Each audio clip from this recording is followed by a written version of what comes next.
আর ঊনকোটি জেলার একমাত্র বেসরকারি চিকিৎসা পরিষেবা নিয়ে এলো ঊনকোটি নার্সিং। ঊনকোটি নার্সিং এখানে উন্নত মানের ডাক্তার এবং নার্স দিয়ে চিকিৎসা পরিষেবা করা হয়। এছাড়াও এই ঊনকোটি নার্সিং এর সব ধরনের উন্নত যন্ত্রপাতি দিয়ে চিকিৎসা পরিষেবা করার সুবর্ণ সুযোগ রয়েছে। এই ঊনকোটি নার্সিং এ আপনার যে ধরনের চিকিৎসা পরিষেবা দরকার সেই ধরনের চিকিৎসা পরিষেবা পাওয়ার মতো সুবর্ণ সুযোগ রয়েছে। তাই আর চিন্তা, আজও যোগাযোগ করুন কৈলাসহর ঊনকোটি নার্সিং এ।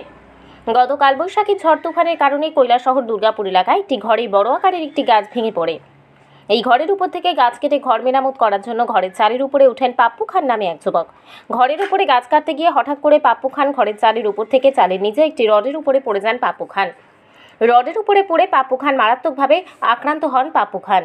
সাথে সাথে কৈলাসহর বিধানসভা কেন্দ্রের বিধায়ক বীরজিৎ সিনহা পাপ্পু খানকে কৈলাসহর জেলা হাসপাতালে নিয়ে যান, কিন্তু জেলা হাসপাতালে পাপ্পু খানের যে ধরনের চিকিৎসা পরিষেবা দরকার সেই রকম চিকিৎসা পরিষেবা না থাকার কারণে কৈলাসহর বিধানসভা কেন্দ্রের বিধায়ক বীরজিৎ সিনহা কৈলাসহর ঊনকোটি নার্সিংয়ে নিয়ে আসেন। ঊনকোটি নার্সিংয়ে 6 দিন উন্নত মানের ডাক্তার এবং উন্নত মানের চিকিৎসা পরিষেবা দিয়ে পাপ্পু খানকে সম্পূর্ণ সুস্থ করে তুলে ঊনকোটি নার্সিং এক নজির সৃষ্টি করল। পাপ্পু খানের যে ধরনের অবস্থা ছিল তা শুধুমাত্র মৃত্যুর জন্য অপেক্ষা করছিল, কিন্তু ঊনকোটি নার্সিং কেয়ার দ্রুততম সুস্থ পরিষেবা দেওয়ার কারণে পাপ্পু খানের শেষ রক্ষা হবে। এখন আপনাদের শোনাবো ঊনকোটি নার্সিং কেয়ারের ডাক্তার কি বলছেন। পেশেন্ট আপনাদের এই ঊনকোটি নার্সিংয়ে উল্লেখযোগ্য সাফল্য দিয়েছেন পাপ্পু খান, উনার বিষয়ে কি বলবেন? নমস্কার। সবথেকে বড় কথা হচ্ছে আমরা নিজেরই সবাই আমরা গর্বিত, আমাদের ফুল টিম আমরা গর্বিত যে এত ক্রিটিক্যাল একটা পেশেন্ট আমরা এখানে ঊনকোটিতে কৈলাসহর ঊনকোটি হসপিটালে আমরা পেশেন্টটাকে ভালো করে তুলেছি এবং খুবই ক্রিটিক্যাল ছিলেন, যেখানে পোস্ট অপারেটিভ আইসিইউ রাখার প্রয়োজন ছিল এবং 1 ঘন্টার মধ্যে তার অপারেশনের দরকার ছিল। তো সবকিছু সময় মতো আমরা করতে পেরেছি এবং তাকে অপারেশনের পরে পোস্ট অপের জন্য আইসিইউতে 3 দিন ছিল, তারপর জেনারেল ওয়ার্ডে শিফট করে এখন আজকে বাড়ি যাচ্ছে। তো পেশেন্ট ও খুব খুশি এবং ও এখন হাঁটতে পারছে। তো নরমালি এসব অপারেশনগুলি খুব বড় বড় হসপিটালেই করা সম্ভব হয়। তো আমরা এখন সেটাই আশ্বাস দিতে চাইছি যে যে কোনো প্রয়োজনে একবার বহিরাজ্যে না গিয়ে যেন আমাদের কাছে একবার আসে। আমরা চেষ্টা করে দেখি যে আমরা ভালো করতে পারি কিনা। আমাদের কাছে এক্সপার্টাইজ ডক্টররা আছে, এক্সপার্টাইজ নার্স আছে, টিম আছে।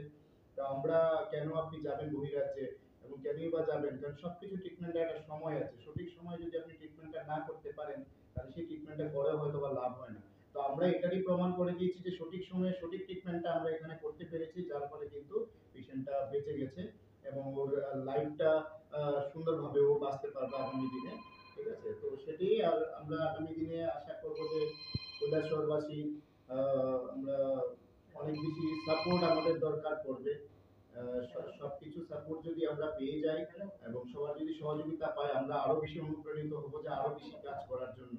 আমাদের অনেক সার্জন, অনেক ডক্টররা বাইরে থেকে জয়েন করছে। রিসেন্টলি 15-20 দিনের মধ্যে সবাই অনেক ডক্টর এসে জয়েন করছেন।